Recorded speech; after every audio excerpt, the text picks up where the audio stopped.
Hello folks, and welcome back to another movie recommendation.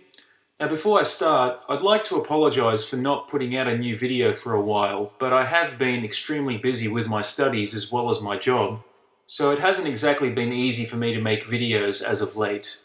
But now that the study period is drawing to a close and all of my major assignments are complete, I thought I'd get back into making some videos for you all. And since it's the Halloween season, I thought I'd do a horror movie review. And in case you were wondering, yes, the action movie reviews will continue once this Halloween season is over. But anyways, let's move on to today's subject, which is not so much a horror movie as it is a neo-noir supernatural crime thriller. However, the supernatural element is strong and carries a creepy vibe throughout the course of the film, so I guess it's not too far out of the horror ballpark. And the film I'm going to be talking about is the 1990 cult film The First Power, starring Lou Diamond Phillips and directed by Robert Reznikov. So, let's dig in, shall we? Lou Diamond Phillips is Russell Logan, an LA cop hot on the trail of a satanic serial killer named Patrick Channing. After a treacherous chase and a vicious fight, he captures Channing and sends him to the gas chamber. However, Patrick Channing does not die, as his spirit escapes, and he is now in pursuit of his own resurrection. So it's now up to Officer Logan and his psychic friend Tess to stop Channing before he resurrects himself and continues his killing spree. The First Power is a film that I had heard about through a review by Rambo Rap for Life a few years back, and from what I had heard, the film sounded interesting, and I've been an admirer of Lou Diamond Phillips' work in movies. I had seen him in the Big Hit and the Young Guns films, where I thought he was great. So I thought, why not check out The First Power? And after watching it, I enjoyed it. I even done a review of it a while back, but I removed it along with my older film reviews when I decided to remake them for the better. However, after re-watching The First Power again in preparation for this review, I found myself enjoying it a lot more than I did when I saw it first.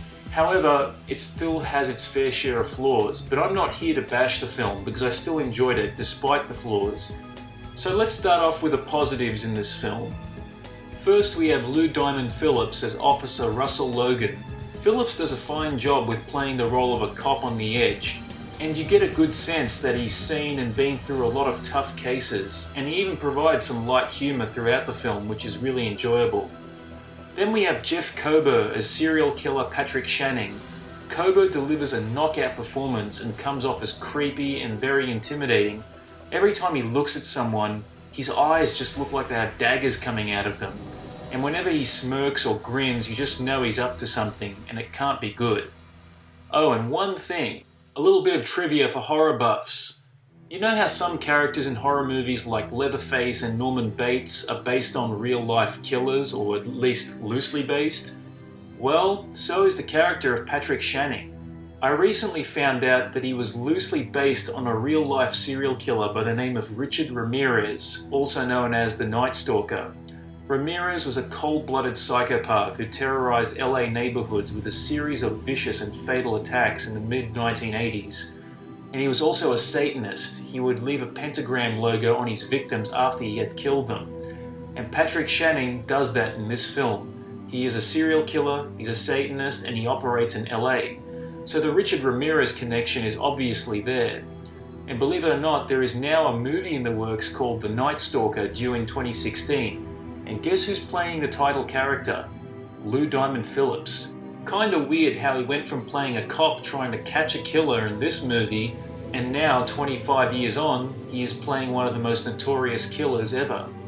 I look forward to seeing the Night Stalker movie when it comes out, simply because it would be interesting to see Phillips in such a controversial and dark role. But anyways, I'm going off track here, so let's get back to the review. Finally, we have the lovely Tracy Griffith as Tess the Psychic. She basically helps Lou Diamond Phillips' character with the investigation. Her performance for me, personally, is a little uneven. There are moments where she's really good, but then there are moments where she looks confused and delivers her lines not very convincingly.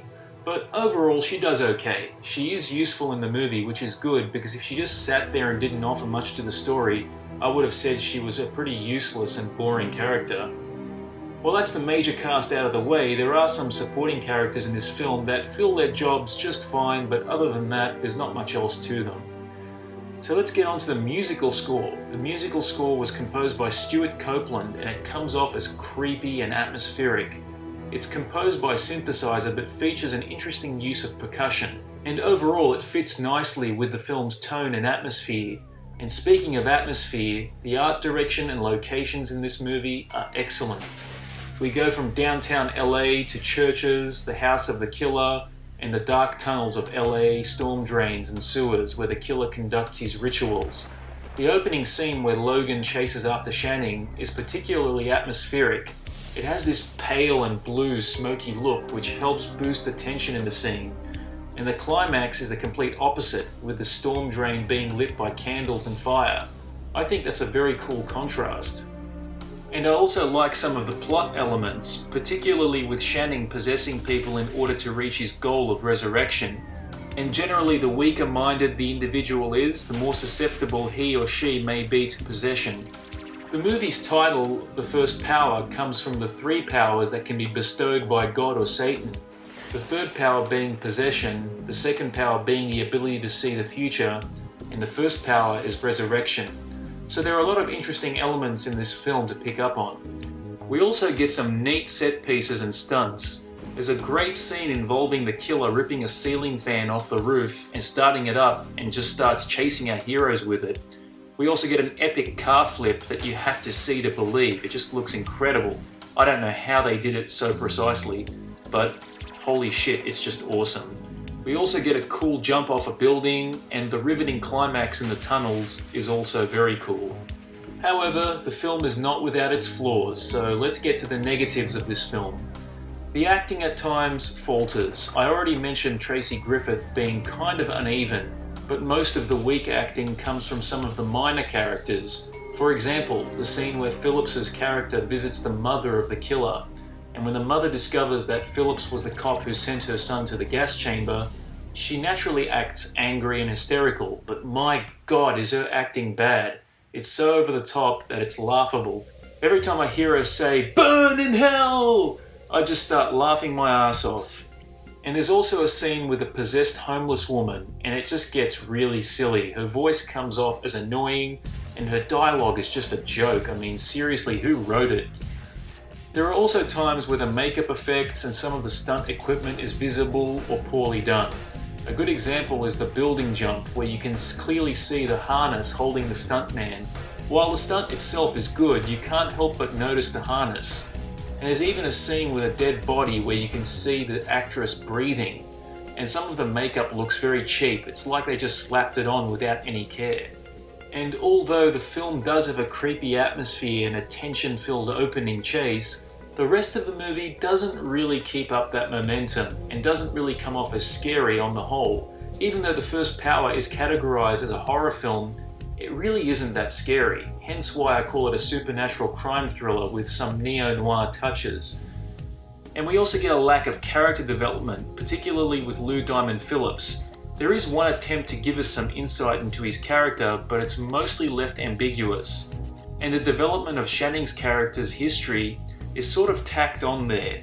When they go to his house, the whole story is revealed all at once. I would have preferred to have had it spaced out a bit so we could slowly get to learn more about him as we went along. The movie cost $10 million to make and got mixed to negative reviews. However, it was a moderate success at the box office, making $22 million, and it has since acquired a cult following. The movie also sets itself up for a sequel, but it just never happened. The movie is now out on Blu-ray with extras, and I do plan on getting it at some stage because overall, I enjoyed The First Power, and I can see why it has gained a cult following. It has two great acting performances courtesy of Phillips and Coburn, great concepts, plenty of inspiration, great atmosphere and music, and of course, grand moments. It may be flawed, but it's an interesting and enjoyable watch. Overall, it's a good movie. No masterpiece, but it's good. Definitely recommend it. I give it a very respectable 3 out of 5. Well, that's my review for this Halloween, folks, and stay tuned for more. Take care.